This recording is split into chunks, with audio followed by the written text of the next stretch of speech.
Dampak kabut asap yang disebabkan kebakaran hutan dan lahan di Sumatera Selatan dapat mengganggu kesehatan. Untuk itu, Dinas Kesehatan Sumsel himbau masyarakat untuk mengurangi kegiatan di luar ruangan dan menggunakan masker.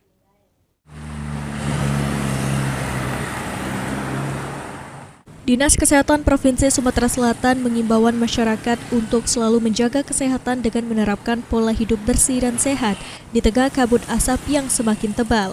Penanggung jawab program ISPA dan pneumonia Dinas Kesehatan Sumsel, Murni mengatakan akibat kabut asap dapat berdampak pada kesehatan. Untuk itu masyarakat terutama lansia, balita dan pelajar diminta mengurangi aktivitas di luar ruangan dan selalu menggunakan masker.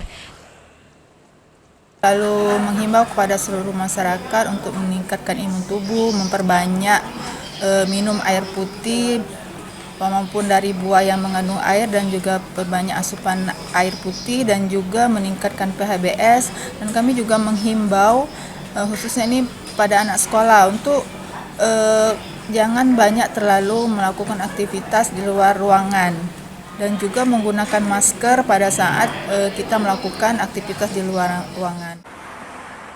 Iki Saputra, PAL TV.